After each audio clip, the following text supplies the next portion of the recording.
오늘 본문 이사야 11장은 이 11장 본문을 기록할 때 선지자 이사야는 대단히 젊은 청년입니다. 나이가 적당하게 이렇게 장년의 선지자가 아니고 젊은 청년의 선지자였습니다.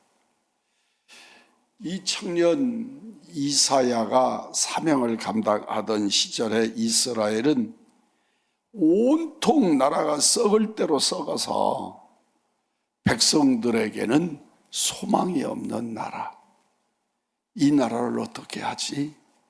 이 나라에서 내 일생을 보낼 수 있을까? 무슨 일이 어떻게 제 마음속에 느껴지는 건 지금의 북한 같은 나라가 아니었을까? 우리나라 4.19 전후에 도대체 이 나라를 어디서부터 손을 대야 가능한가? 어디서부터 손을 써야 하는지 알 수 없는 그런 나라. 제가 머릿속에 기억나는 이야기가 있는데 어느 목사님이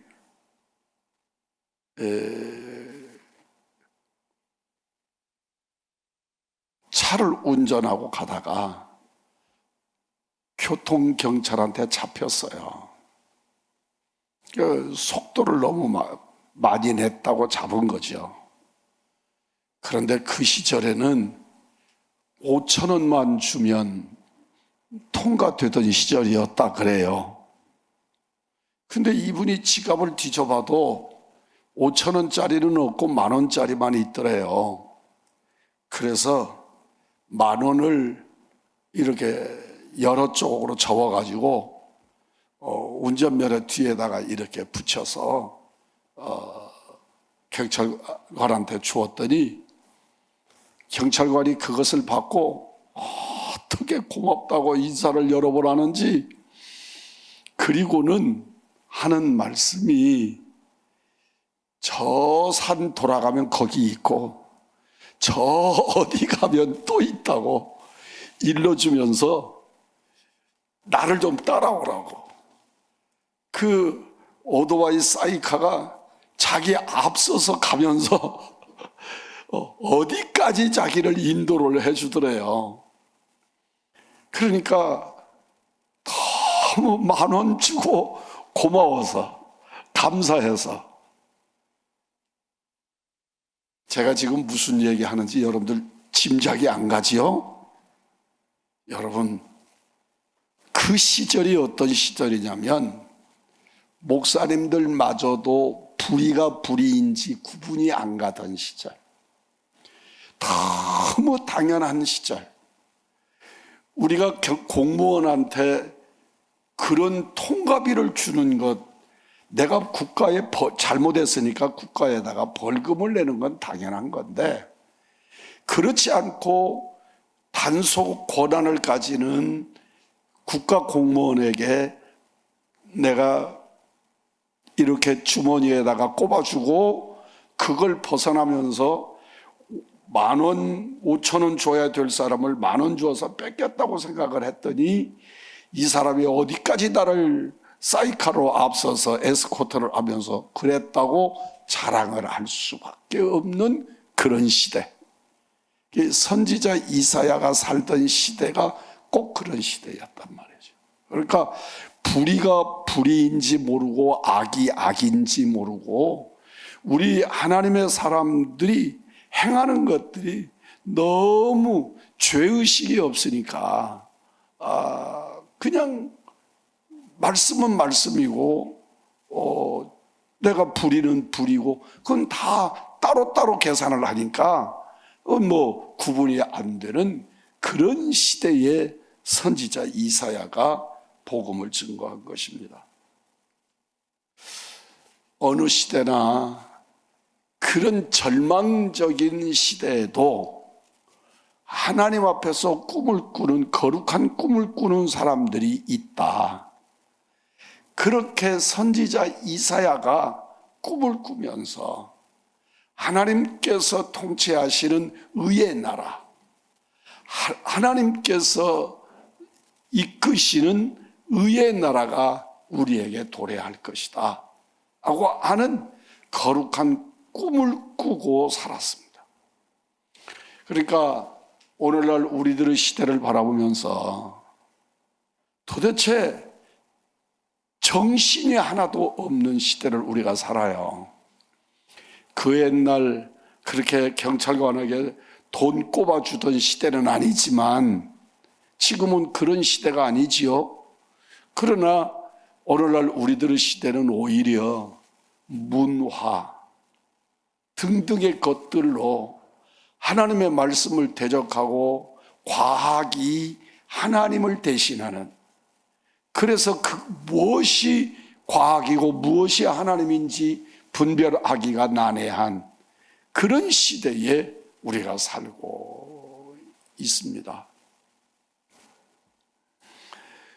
그가 꿈을 꾸는데 그가 가지는 꿈 속에 줄기가 가진 절망의 그루터기에서 싹이 나더니 그 싹이 가지가 되고 그 가지에서 잎이 나고 꽃이 피고 열매를 맺습니다.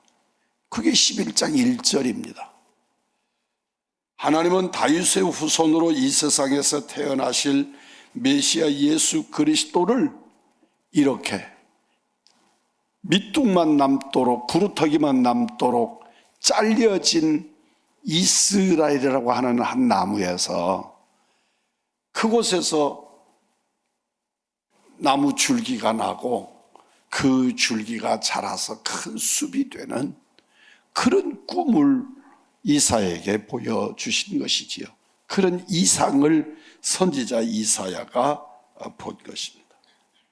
하나님은 다윗의 후손으로 이 세상에 태어나셔서 우리의 구주가 되고 거룩한 나라 영적 이스라엘의 회복, 그리고 하나님 나라의 재현을 완성하실 것을 우리에게 말씀해 주신 것이지.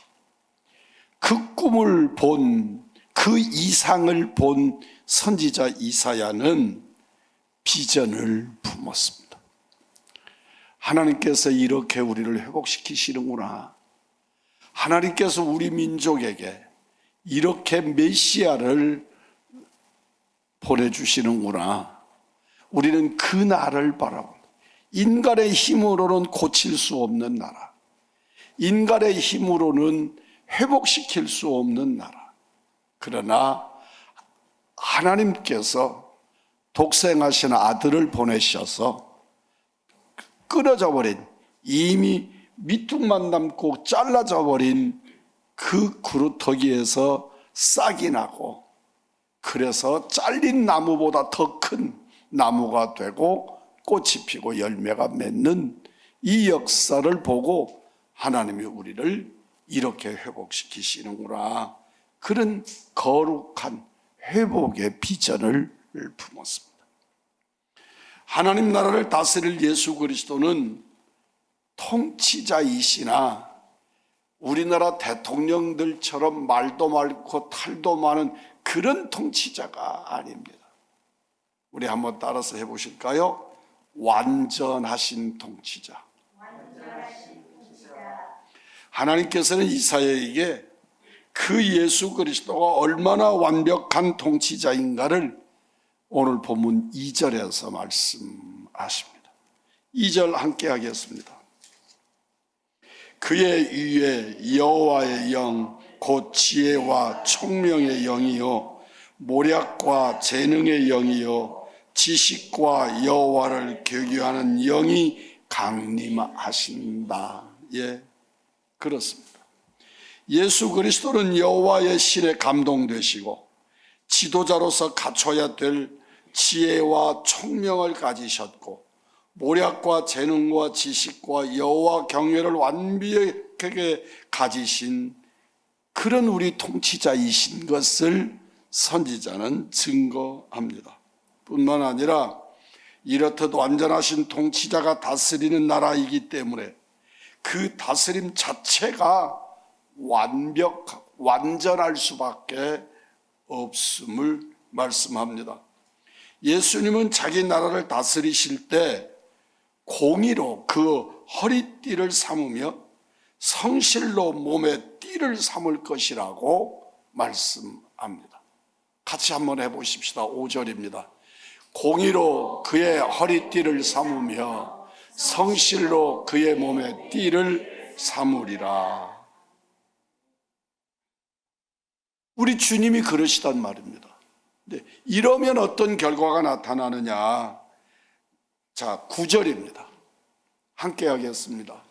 내 거룩한 산 모든 곳에서 해됨도 없고 상함도 없을 것이니 이는 물이 바다를 덮은 같이 여호와를 아는 지식이 세상에 충만할 것임이니라. 아멘. 무엇이 바다를 덮어요? 이게 제 어법에 틀려가지고 이 말을 뭐라고 고쳐야 맞을까 그런 생각을 굉장히 많이 했어요. 왜냐하면 아니 물이 바다를 덮는다? 이 앞뒤 말이 안 맞는 거예요. 네. 그런데 여러분 비어있는 바다도 있습니다. 이렇게 물이 없는 바다. 호수인데 물이 없는 호수가 있단 말이에요. 마른 호수, 마른 바다. 그런데 거기에 물이 채워지면 완벽한 호수가 되고 온전한 바다가 되는 거죠. 그 바다 자체가 물인 거죠. 네. 물이 바다 덮음 같이 우리들이 이 말씀을 주술 용어처럼 써먹어요. 욥기 8장 7절 말씀처럼 내 시작은 미약했지만 나중은 창대하다 하고 하는 말씀처럼 이 말씀을 그렇게 써먹는단 말이에요. 바다 덮음같이 성함이 없을 것이 이는 바다가 덮음같이 여호와를 아는 지식이 세상에 충만할 것입니다. 여러분, 물이 바다를 덮음같이 주어지는 은혜의 결론은 무엇인가요? 여호와를 아는 지식이 충만하다.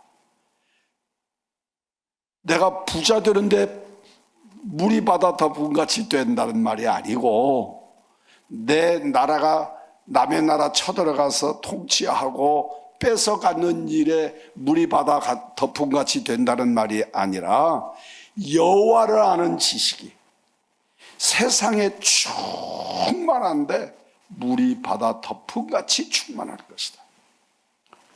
오늘 우리들의 심령에 우리들의 영혼에 물이 바다 덮음같이 여호와를 아는 지식으로 충만하시기를 주님의 이름으로 축복합니다.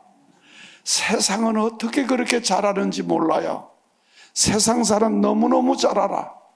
그런데 여호와를 알지 못해. 오늘 본문의 말씀은 여호와를 아는 지식이 물이 바다 덮음같이 충만하시는 그런 은혜의 주인공들이 되시기를 주의 이름으로 축복합니다. 완전한 통치자, 완전한 통치가 가능한 그 나라 일컬어서 따라서 합니다. 하나님의 나라. 예수님이 통치하시는 나라. 네, 그 나라가 우리 가운데 임할 줄 믿습니다. 이것이 우리의 꿈이고 비전입니다. 현실을 보고 우리가 절망하지만 그 절망 중에 우리는 이사야와 같은 이런 꿈을 가져야 합니다. 이런 꿈을 볼 수 있어야 합니다. 비유가 적당할지 모르지만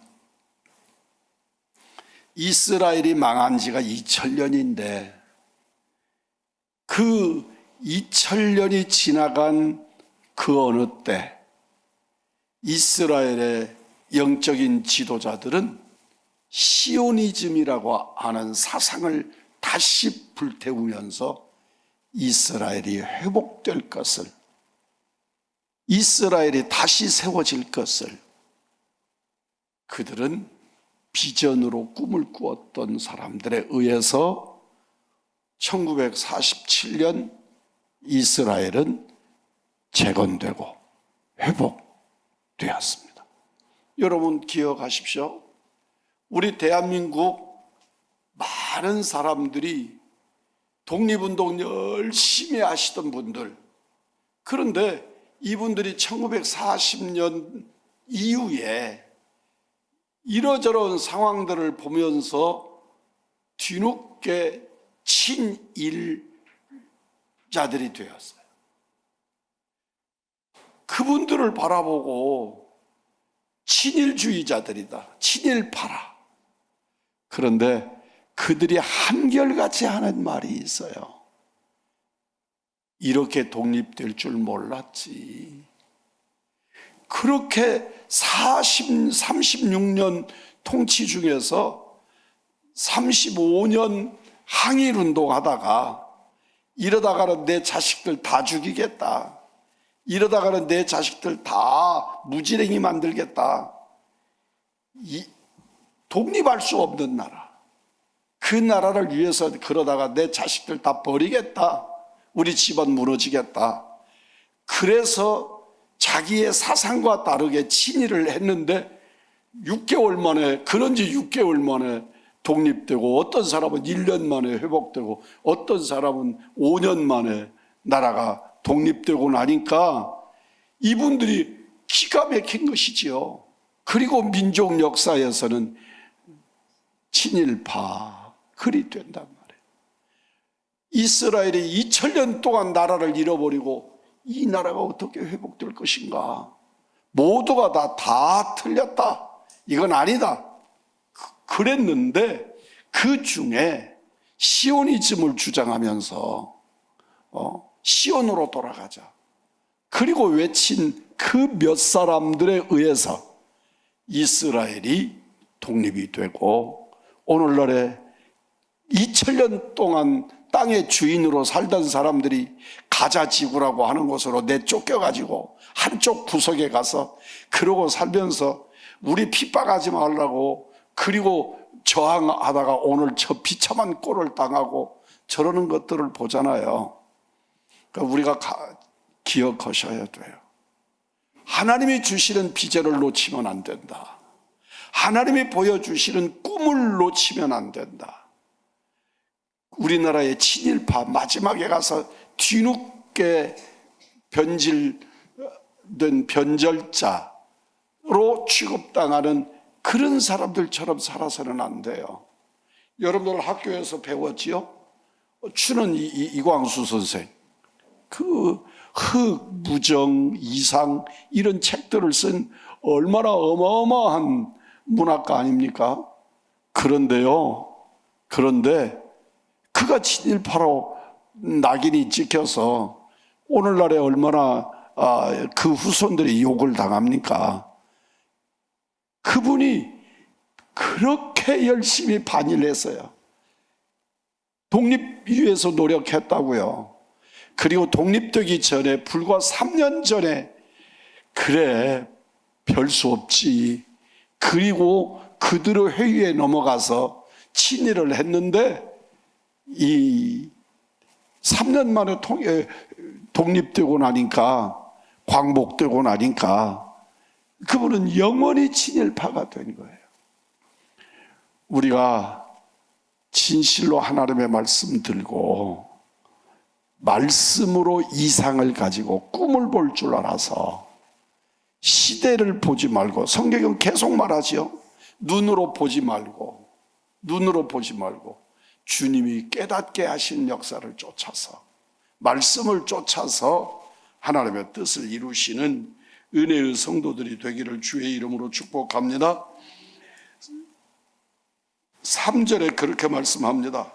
그가 여호와를 경외함으로 즐거움을 삼을 것이며 그의 눈에 보이는 대로 심판하지 아니하며 그의 귀에 들리는 대로 판단하지 아니하며. 이 말씀대로 여러분 눈에 보이는 대로 살지 않기를 바랍니다. 하나님이 보여주시는 이상을 붙들고 사시는 은총의 사람들이 되기를 원합니다. 여호와를 아는 지식은 예수 그리스도가 나의 구주시요 나의 하나님이라는 사실을 믿는 고백적 지식입니다. 예수 그리스도가 나 같은 죄인을 위해서 십자가에 죽으시고 사흘 만에 부활하셔서 하늘과 땅의 모든 권세를 가지신 만유의 주가 되셨다는 것을 믿는 교리적인 지식입니다. 성령을 통해서 살아계신 예수 그리스도가 내 안에 계시고 나는 그분과 동행하는 것을 믿는 체험된 지식이기도 합니다. 이 영광스러운 예수 그리스도를 발견하고 그 은혜 안에 감격하며 주님의 말씀에 전적으로 순종하며 평생을 주님께 헌신하겠다고 하는 결의가 있는 실천적 지식입니다. 물이 바다 덮음 같은 충만한 지식이 바로 이렇게 네 가지의 지식으로 표현할 수 있습니다. 하나님을 아는 지식이 온 땅에 충만하기 위해서 우리가 꼭 해야 할 일이 복음 전하는 것입니다. 이것이 곧 선교입니다. 우리가 복음을 전하지 않으면 세상 사람들은 하나님을 알 수가 없습니다. 이 땅의 여호와를 아는 지식이 물이 바다를 덮은 같이 편만하게 하기 위해서 우리는 복음을 전해야 합니다. 주님의 나라를 꿈꾸시기를 바랍니다. 천국을 꿈꾸시기를 바랍니다. 젊은 청년 이사야의 비전이 내 비전이 되기를 원합니다. 그 나라가 임하면 하나님의 거룩한 산 모든 곳에는 해됨도 없고 상함도 없으리니 이는 물이 바다를 덮은 같이 여호와를 아는 지식이 땅에 충만할 것임이니라. 그 땅이 오기 위해서 복음을 전하는 꿈의 사람들, 하나님의 사람들, 의의 사람들이 되시기를, 물이 바다 덮음 같이 충만하신 은혜의 사람들이 되시기를 우리 구주 예수 그리스도의 이름으로 축복합니다.